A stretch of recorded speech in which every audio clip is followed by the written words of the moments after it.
Bonjour Émilie. Bonjour Sacho. Eh bien, merci à toi en tout cas d'avoir répondu à notre invitation pour cette première édition de notre interview Résonance. Du coup, on a un certain nombre de questions à te poser avec Stéphanie au sujet de la stratégie RSE et notamment de la stratégie d'engagement et de communication autour de vos engagements RSE. Mais avant ça, est-ce que tu pourrais te présenter en quelques mots? Tout à fait. Écoute, je suis Émilie Deneux, je suis responsable RSE au sein de la société HomeServe depuis 1 an et demi maintenant et je m'occupe du périmètre France-Belgique. D'accord. Est-ce que tu peux nous en dire un peu plus sur HomeServe France? Oui, bien sûr. En quelques mots, HomeServe simplifie les réparations et améliore la performance énergétique de la maison. Pour assurer en fait le bon fonctionnement de l'habitat et contribuer à son efficience globale. On s'appuie sur un réseau de 4000 professionnels qui vont être experts en plomberie, en électricité, en chauffage, en rénovation énergétique. Et ils interviennent chez nos clients. Et HomeServe aujourd'hui, c'est 1200 talents qui sont animés par un objectif qui est de déployer finalement leur énergie au service de la durabilité de l'habitat et de la préservation de la ressource en eau et en énergie. Eh bien, très bien, merci Émilie. Alors, ce que je te propose du coup, c'est qu'on entre dans le vif du sujet et qu'on parle vraiment de stratégie RSE chez HomeServe. Donc, déjà, la première question, c'est de savoir depuis quand est-ce qu'on parle de RSE chez HomeServe? Ben écoute, Sacho, depuis déjà moi 6 ans que je travaille au sein de la société HomeServe, j'ai toujours entendu parler de RSE, donc de responsabilité sociale des entreprises. Quelques mois après mon arrivée en 2018, j'ai rejoint un comité RSE historique qui était composé en fait de collaborateurs issus de différentes directions, de différents services qui avaient à cœur de s'engager sur des actions plutôt sociales. On avait d'ailleurs une association partenaire pour laquelle on mettait en place un certain nombre d'actions d'engagement et on invitait les collaborateurs à rejoindre le mouvement. Et cette association, c'était une association de cœur, c'est Habitat et Humanisme, en lien bien sûr avec l'habitat et le logement. Et puis après, en fait, au fil des années, on a eu besoin de structurer la démarche parce qu'en fait, il y avait des attentes croissantes de la part de nos parties prenantes, que ce soit nos clients, nos collaborateurs, nos actionnaires. Et c'est là que la démarche RSE chez HomeServe s'est petit à petit structurée. Donc, du coup, alors justement, est-ce que tu peux nous expliquer un peu comment tout ça s'est structuré chez HomeServe? Oui. Donc en 2021, en fait, on s'est fait accompagner par un cabinet de conseil en développement durable pour identifier nos parties prenantes, pour les interroger et pour dresser une matrice de matérialité pour finalement mieux comprendre qu'est-ce que propose HomeServe en termes de services et quelles sont les attentes du coup de nos parties prenantes. Et ça nous a permis de co-construire une stratégie RSE. Et c'est là qu'est né en fait notre programme de développement durable qui s'appelle Empreinte 2030. Donc notre démarche RSE Empreinte 2030, elle s'articule finalement autour de 3 piliers. Le premier, c'est l'empreinte client. Il s'agit pour nous, chez HomeServe, d'agir pour la durabilité de l'habitat de nos clients grâce à des interventions qui sont réalisées par des professionnels de confiance. Et ensuite, on a donc le pilier empreinte sociale, où là, il s'agit de développer les talents et les territoires. On va agir pour la diversité, l'inclusion. On va essayer de favoriser le plaisir de travailler tous ensemble et finalement, voilà, d'avoir une vision commune et partagée. Et puis, le troisième pilier, ce sur quoi vraiment on a travaillé à compter de 2021, c'était donc, c'est l'empreinte environnementale. Et donc là, il s'agit de réduire à la fois notre impact environnemental et celui de l'habitat des Français et des Belges, et accompagner également nos clients dans la transition énergétique de leur logement. D'accord, très bien. Alors, tu as dit que la stratégie RSE d'HomeServe, elle avait un nom qui était Empreinte 2030. Est-ce que tu peux nous dire un petit peu ce qui se cache derrière finalement ce nom? Quelle histoire il y a derrière ce nom? L'objectif, en fait, c'était de symboliser à la fois notre mission au service de la durabilité de l'habitat et de mettre en avant en fait notre ambition de laisser une empreinte positive sur la société, sur le territoire et en même temps de mettre en avant une volonté qu'on a de réduire notre empreinte, que ce soit sur nos activités ou sur le logement, l'impact du logement des Français et des Belges sur la planète, sur le vivant. Donc, empreinte, finalement, c'est venu, voilà, ça s'est imposé de soi-même. Après, pourquoi 2030 On peut aussi se poser la question. C'est vrai que quand on est sur un programme de développement durable, on s'inscrit très souvent dans des engagements sur du moyen, sur du long terme. Donc, il nous fallait un cap et on s'est fixé ce cap à horizon 2030. Et puis, c'est tout simplement aussi en lien avec les objectifs du développement durable qui sont fixés par les Nations Unies, qui ont aussi cet objectif à horizon 2030. Alors maintenant, on va s'intéresser à un axe très important d'une stratégie de communication qui est l'engagement des parties prenantes internes. Alors la première question, c'est de savoir comment est-ce que vous impliquez les collaborateurs au sein de HomeServe autour de la stratégie RSE. Alors déjà, peut-être pour précision, mettre en avant notre conviction chez HomeServe, c'est que la RSE, c'est l'affaire de tous et qu'elle doit être portée par tout un chacun. Donc finalement, les collaborateurs sont régulièrement invités à prendre part à nos initiatives tout au long de l'année, soit de façon ponctuelle, soit dans la durée, en fonction de la sensibilité de chacun et en fait en fonction aussi du temps qu'il peut allouer. Et en fait, finalement, on va avoir plusieurs catégories qui se dessinent. On a des collaborateurs qui, dans le cadre de leur mission, vont être amenés à contribuer pleinement à notre stratégie RSE parce que ça fait partie intégrante de leur feuille de route dans leur métier. Je pense par exemple à nos métiers de l'environnement de travail, nos métiers liés au talent management, à la formation et de manière plus globale aux métiers RH. Je pense aussi à nos métiers d'acheteurs. Enfin voilà, on a une quantité de personnes qui aujourd'hui sont impliquées de par leur mission dans notre stratégie RSE. Et puis, il y en a qui sont impliqués en parallèle de leur métier. C'est-à-dire que, en fait, ils ont à cœur de pouvoir s'engager et ils vont le faire sur différentes opérations, différentes actions qu'on va pouvoir lancer. Donc finalement, pour structurer le pilotage de notre programme RSE, il y a eu le poste de responsable RSE qui a été créé en 2023. Moi, j'ai un rôle de coordination, de pilotage de la feuille de route RSE globale et d'animation de la démarche auprès de différentes parties prenantes. Donc, on va avoir, par exemple, pour donner un petit peu de visibilité sur comment tout ça s'articule et sur notre gouvernance sur HomeServe, on a finalement des rendez-vous trimestriels avec les membres du comité exécutif d'HomeServe pour intégrer les enjeux du développement durable au cœur de notre stratégie d'entreprise, faire un point sur l'avancée des projets, en initier de nouveaux. Et puis ensuite, on va avoir en fait des pilotes de projets, comme je les mettais en avant tout à l'heure, qui, de par leur mission, portent des projets de la feuille de route RSE. Et on va aussi avoir des référents par direction qui vont travailler avec moi sur de la veille, du brainstorm, des nouveaux projets qui pourraient être en lien avec notamment des enjeux forts que nous défendons, qui sont la préservation de la ressource en énergie et en eau. Et puis enfin, il y a deux autres catégories qui se dessinent, j'en ai justement fait un petit peu part tout à l'heure.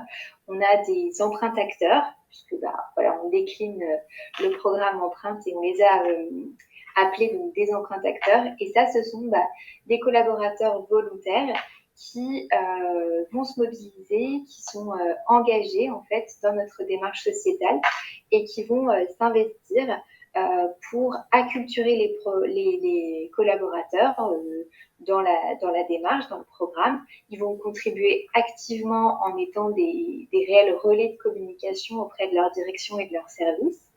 Et puis, ils vont aussi soutenir des projets, soit en étant force de proposition, soit en pilotant même des initiatives et des projets, soit en étant contributeurs et partie prenante.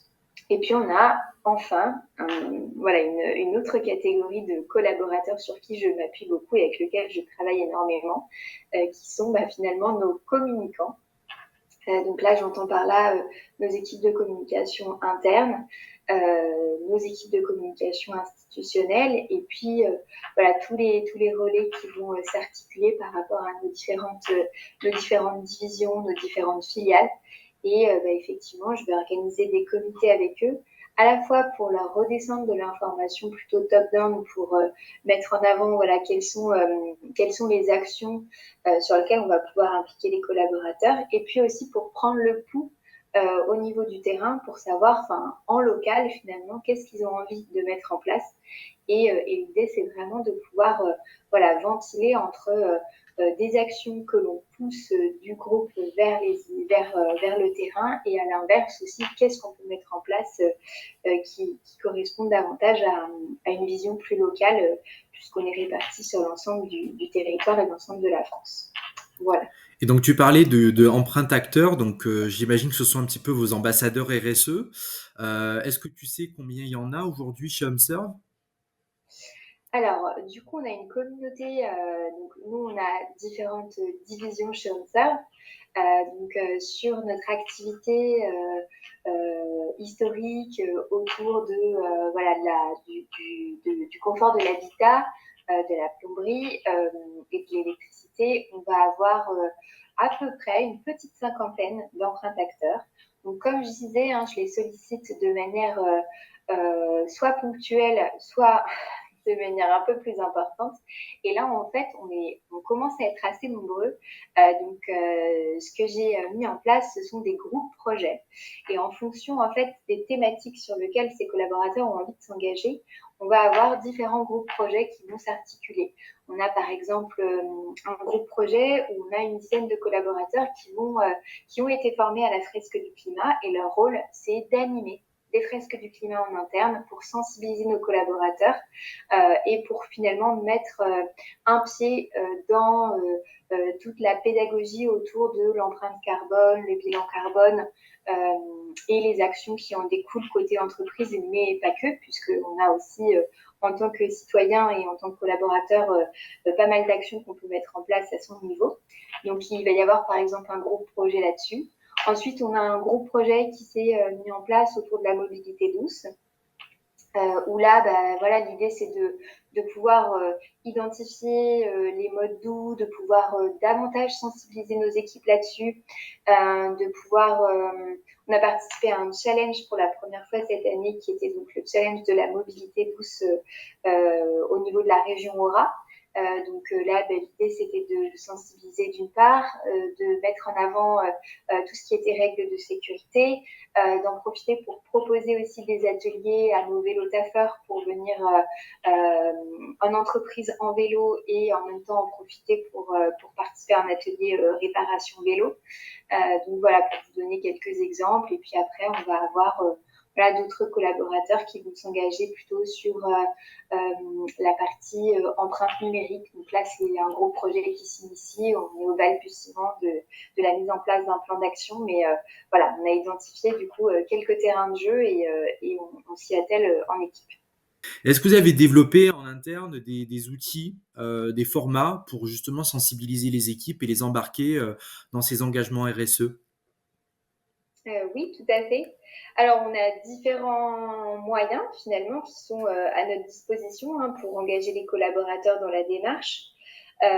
Déjà, donc, on a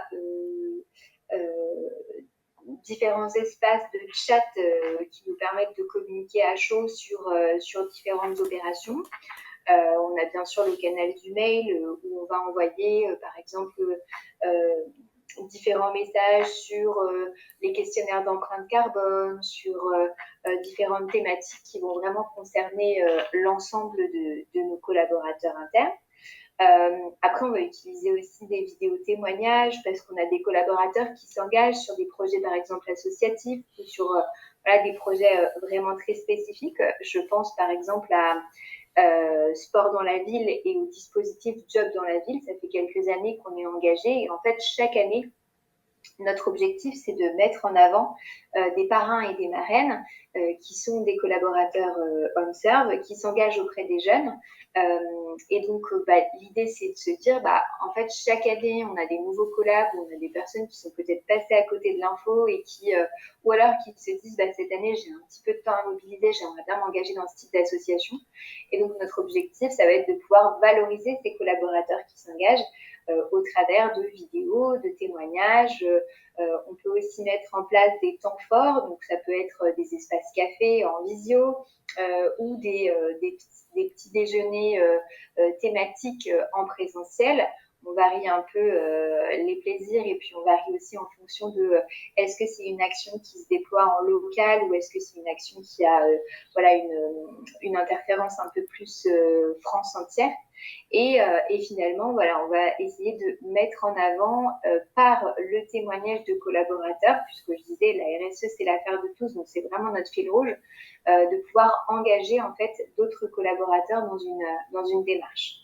Et puis après, on va retrouver en fait un peu comme dans toutes les sociétés, j'imagine, mais des temps forts dans le cadre du développement durable où on a à cœur de prendre la parole et de mettre en place, par exemple, des temps où on va rencontrer les collaborateurs, on va parler de la démarche, on va essayer de mettre en avant des actions clés. Et ça, par exemple, on sort des 3 semaines européennes du développement durable, où là, il y avait vraiment des temps dédiés où notre objectif, c'était de parler d'empreinte, de parler de nos engagements sur le volet territorial, social et environnemental, et de pouvoir faire des retours sur des initiatives qui ont eu lieu et en proposer des nouvelles à nos collaborateurs. Et à titre d'exemple, là, du coup, pour justement les semaines du développement durable, est-ce que vous avez mis en place des ateliers, des sessions d'information, vous avez fait des campagnes spécifiques durant cette Oui. période? Oui, tout à fait. Cette année, en fait, on a voulu tester l'aventure Ma Petite Planète. Donc, c'est un challenge avec 3 semaines de défis écologiques.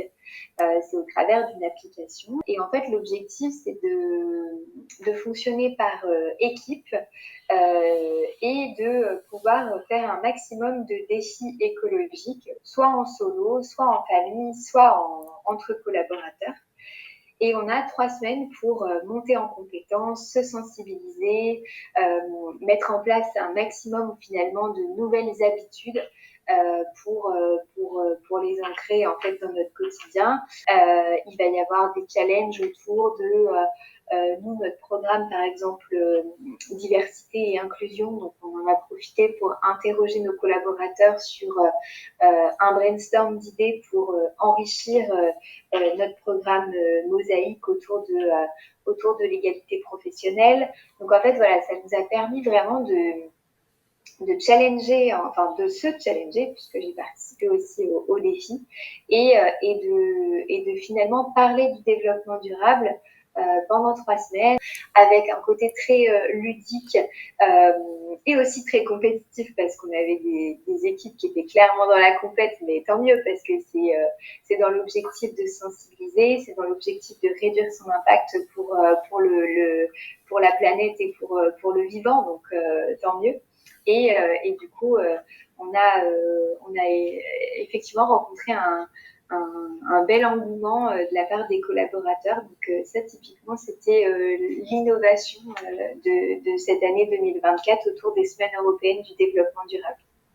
Donc là, actuellement, chez HumeServe, France et Belgique, vous êtes donc 1200 collaborateurs. Vous avez plusieurs sites, en fait, qui sont implantés sur le territoire. Comment est-ce que vous arrivez finalement à informer les collaborateurs, à créer des communautés, justement, en ayant comme ça plusieurs sites? Donc là, on a un nouvel outil qui va nous permettre justement de mieux communiquer et de mieux engager nos collaborateurs. C'est un réseau social interne qui vient d'être lancé. Alors là, je vous dis ça date il y a quelques mois. Et ce réseau social interne, en fait, il nous permet effectivement de pouvoir adresser des messages à l'ensemble de nos collabs et finalement de pouvoir à la fois mettre à l'honneur ce que je disais tout à l'heure, des initiatives groupes sur lesquelles tout le monde va être engagé et puis des initiatives beaucoup plus locales qui vont être mises en place au niveau des sites individuels, mais qui peuvent être très inspirants en fait pour l'ensemble de la communauté. Donc, en fait, aujourd'hui, on a un ensemble de ressources qui sont à disposition, de l'interne comme de l'externe d'ailleurs, hein, avec donc des ressources documentaires. Donc, on a un rapport RSE, on a une synthèse RSE, on a différents témoignages de nos empruntacteurs. On a voilà un squelette des missions de l'empruntacteur qu'on a pu définir lors d'ateliers que j'ai animés avec les empruntacteurs volontaires. On a finalement une feuille de route RSE qui s'update chaque année en fonction de comment on avance sur tel et tel projet. Et puis, on a du coup maintenant ce réseau social interne avec la communauté des empruntacteurs. Donc là, en fait, j'invite l'ensemble des collaborateurs à prendre la parole, à communiquer sur une initiative, à mettre en avant peut-être voilà, quelque chose qui va se mettre en place sur le week-end qui fait écho au développement durable et qui pourrait embarquer plus d'un. Et l'idée, c'est vraiment de façonner l'empreinte de demain et de partager nos initiatives et nos idées en faveur du développement durable. Et donc là, récemment, sur LinkedIn, on a vu un certain nombre de posts sur un concours qui s'appelait Boost, et qui a visiblement mobilisé vos collaborateurs, mais pas que. Et est-ce que tu pourrais nous en dire un peu plus sur ce concours?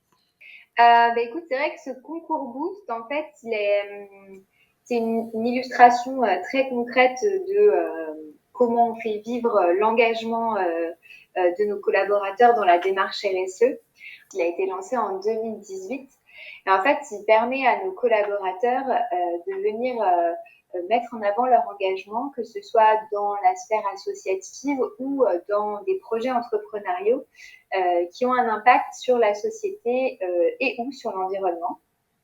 Et en fait,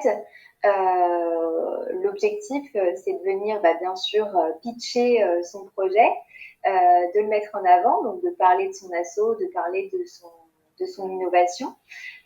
Et puis, surtout, l'idée, c'est de pouvoir remporter un coup de pouce financier pour aller plus loin. Et donc, comme ça, on va sponsoriser plus d'une trentaine de projets depuis son lancement. Donc là, c'est vrai qu'on a pas mal communiqué sur LinkedIn puisque le concours a pris fin c'était quand c'était fin courant octobre. Et donc cette année, il était ouvert à l'ensemble de nos collaborateurs.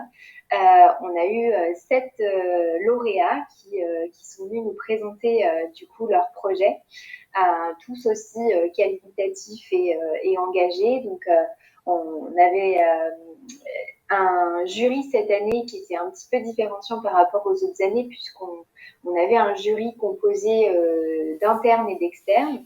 Je faisais partie du jury en tant que responsable RSE. Il y avait également ma collègue responsable communication institutionnelle Agathe Bertrand qui anime avec moi le projet Boost qui faisait partie intégrante du jury. Mais cette année, du coup, on avait 4 jurys externes issus d'Alliance et Territoire, donc une association interentreprise de la région de Lyon auquel on appartient. Et finalement, du coup, il y avait des responsables RSE qui sont venus participer au jury, qui sont venus apporter leur expertise et puis qui ont aussi pu tester du coup le format Boost pour voir s'ils pouvaient le déployer dans leur propre structure. Et donc là, on a récemment eu nos 3 gagnants et on était encore une fois très très contents de pouvoir les accompagner parce que voilà, c'est des collaborateurs qui sont engagés dans soit des associations, soit des associations locales, soit des projets intrapreneuriaux qui ont un impact sur la planète et ou sur la société. Et d'ailleurs, je crois même que les collaborateurs et le public externe étaient mis à contribution pour pouvoir voter pour les projets en tout cas leurs projets préférés. Et ça, c'est quand même aussi hyper innovant parce que du coup, c'est un projet aussi donc interne, mais qui a aussi un retentissement à l'externe. Et donc, du Ouais. coup, ça crée aussi une émulation intéressante, je trouve, d'avoir effectivement des votes d'un côté et de l'autre, d'avoir un soutien finalement d'un public très très large. Oui, ouais, ouais, tout à fait, exactement. En fait, on a plusieurs étapes dans le projet Boost, enfin, dans le concours. Déjà, bah, du coup, on communique en interne auprès de nos collaborateurs pour que les gens qui sont intéressés puissent s'inscrire. Et puis, bah, du coup, ils vont nous présenter les grandes lignes de leur projet. Nous, on va étudier ça sous le prisme des valeurs Observe. L'idée, c'est que ça incarne et que ça défende du coup les valeurs d'Observe qui sont l'attention, l'audace, l'engagement, et que ça rentre dans un certain nombre de critères qu'on a définis au préalable et qu'on a communiqué sur ces différents critères. Donc ça, on fait une première passe et puis ensuite, bah, effectivement, lorsque les projets sont retenus, là, il y a une partie où bah, les collaborateurs, ils vont pouvoir, au niveau de notre communication externe sur les réseaux sociaux et de la communication interne sur notre réseau interne, on va communiquer sur les projets, on va communiquer sur les porteurs de projets et du coup, bah, c'est voilà, ceux qui obtiennent le plus de votes qui vont obtenir du coup X points qui va compter dans le résultat final. Et puis à côté de ça, bien sûr, hein, il y a d'autres critères dont on va tenir compte lorsqu'ils vont venir pitcher devant le jury leur projet. On va maintenant passer donc à un autre sujet qui est aussi très important, qui est l'engagement des parties prenantes externes. Et donc, est-ce que tu peux aussi nous donner quelques exemples d'outils, de formats de com qui vous ont permis justement de sensibiliser et d'embarquer vos parties prenantes externes? Bah, écoute, depuis 2 ans maintenant, on édite notre rapport RSE. Donc, il présente à nos parties prenantes externes, c'est-à-dire bah, nos partenaires, nos actionnaires, nos clients, les médias, les fournisseurs, les projets et les initiatives qui sont déployés au sein d'Observe euh, pour répondre aux objectifs qu'on s'est fixés dans le cadre de notre démarche à Horizon 2030. Et puis finalement, on va actualiser de manière assez régulière en fait les pages de notre site internet observe.fr qui sont dédiées à notre programme RSE. On va pouvoir du coup mettre en lumière effectivement l'avancée des projets et des actions qui se mettent en œuvre. Et puis, on anime une stratégie brand content sur nos réseaux sociaux, où là, on va régulièrement valoriser les actions empreintes, mettre en avant nos collaborateurs engagés sur LinkedIn, sur Twitter, sur YouTube, et même sur Instagram. Et en fil rouge, du coup, bah, l'objectif, c'est d'apporter des éléments de preuve pour évaluer en fait nos avancées et on veille du coup à être au maximum transparent et à s'inscrire dans une démarche voilà, authentique et sincère et à réfléchir à quelles sont nos actions à impact et pas des petites initiatives comme ça qui sont portées, mais voilà, quelles sont les actions impactantes que l'on a envie de valoriser à un public élargi et notamment à l'externe. D'accord. Et dans le prolongement un petit peu de tout ça, finalement, est-ce que vous avez été amené à construire des projets, à co-construire même des projets avec vos parties prenantes externes? Oui, tout à fait.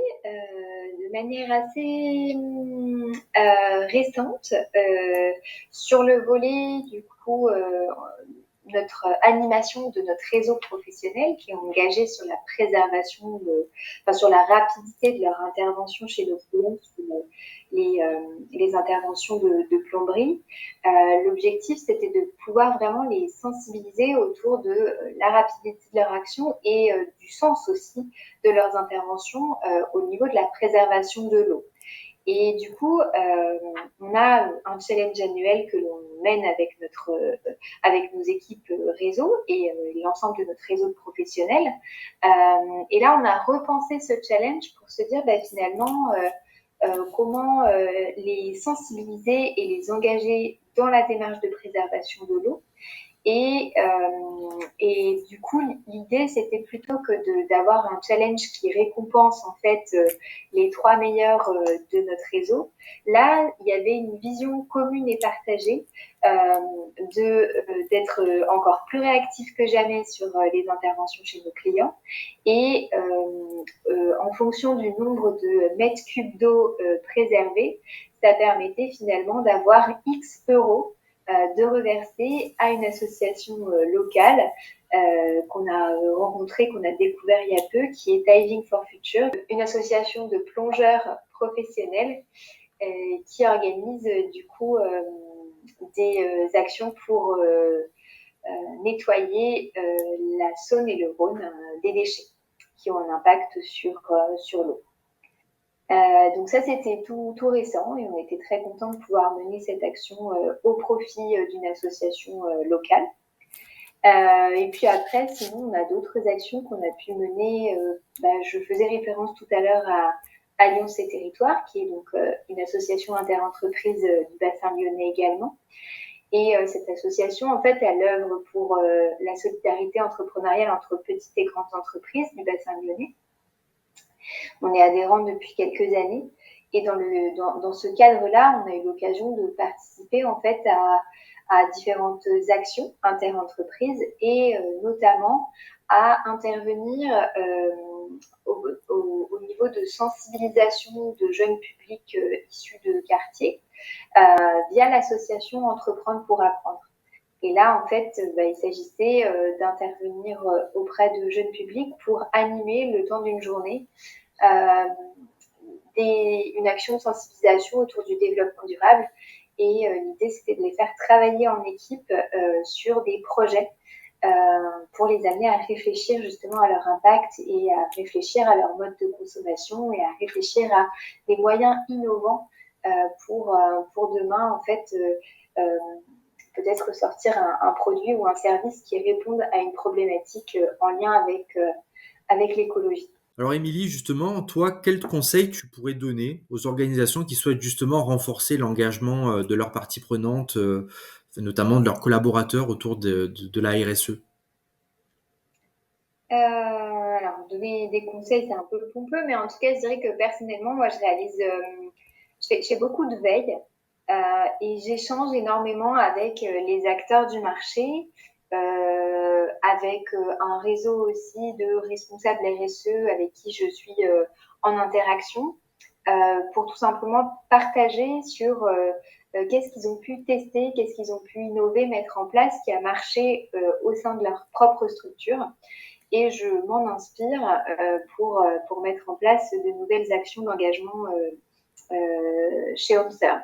Donc voilà, mon modèle de prédilection, finalement, c'est de pouvoir tester, innover, apprendre et se dire, voilà, qu'est-ce qu'on va faire de différenciant, mais tout en s'inspirant de choses qui ont clairement déjà fonctionné. Donc mes recommandations, finalement, c'est de rester curieux, de s'informer et d'être vraiment dans cette dynamique de partage de pratiques pour mettre en place des actions. Et puis de s'appuyer donc sur nos collaborateurs internes qui sont voilà, des ressources pour prendre le pouls au niveau du terrain et finalement co-construire avec eux, les responsabiliser sur des sujets. Et c'est ça la clé en fait pour pas se retrouver à s'essouffler sur des actions qu'on porte finalement de manière assez solo. Là, si on s'appuie sur aussi ce que demandent les collaborateurs, ce qu'ils ont envie d'initier, c'est, je pense, voilà, la clé de la réussite d'une action d'engagement. Et pour terminer du coup cet entretien, Émilie, quelles sont selon toi en fait finalement les tendances à venir dans la communication RSE? Oui, alors honnêtement, j'ai pas de réponse précise à cette question. Ce que je peux dire, c'est que la tendance actuelle, c'est le discours de preuve, à bas le greenwashing. Et du coup, l'idée, c'est vraiment de mettre en avant des bilans d'impact, du suivi d'indicateurs, des objectifs et finalement de rendre compte de l'état d'avancement de notre feuille de route RSE, que ce soit à l'ensemble de nos publics internes et externes. Et que finalement, voilà, la RSE, en fait, elle doit vraiment transpirer au travers de nos projets stratégiques, au travers de nos projets opérationnels. Et pour faire le lien avec la nouvelle directive CSRD qui est relative à la publication d'informations en matière de durabilité, nous, chez Observe, que ce soit sur le périmètre France ou Belgique, on va être contraint de mettre en place ce rapport de durabilité à compter de 2026. Et en fait, voilà, ça va clairement dans le sens du discours de preuve, dans le sens il faut apporter des éléments tangibles, des éléments mesurables, quantifiables et donc davantage comparables d'une entreprise à une autre. Et voilà, ça va être vraiment une réelle opportunité pour toutes les organisations. Ça peut être vécu comme une contrainte, mais je pense qu'il faut vraiment le prendre sous le pli d'une opportunité parce que là, on va pouvoir vraiment mettre au même niveau demain à la fois le bilan financier, à la fois le bilan de durabilité et se dire, en fait, nos actions, elles s'inscrivent dans notre business model et elles doivent répondre pleinement à des enjeux sociaux et environnementaux. Et finalement, voilà, on va vraiment donner encore plus de poids et d'impact à la RSE au sein des sociétés. Eh bien, un grand merci à toi, Émilie, d'avoir participé à notre interview Résonance. Merci pour ce témoignage, merci pour toutes ces bonnes pratiques. Et puis, on espère effectivement que les personnes qui verront cette interview seront aussi inspirées pour pouvoir mettre en place d'autres pratiques, d'autres nouvelles façons de faire, de nouvelles façons de communiquer et de nouvelles façons d'embarquer aussi les parties prenantes internes comme externes. Donc, un grand merci à toi et puis à très bientôt. Merci beaucoup, Sacho. Et puis, hâte de mon côté d'écouter les autres interviews parce que ce sera très inspirant aussi pour moi. Super, merci beaucoup.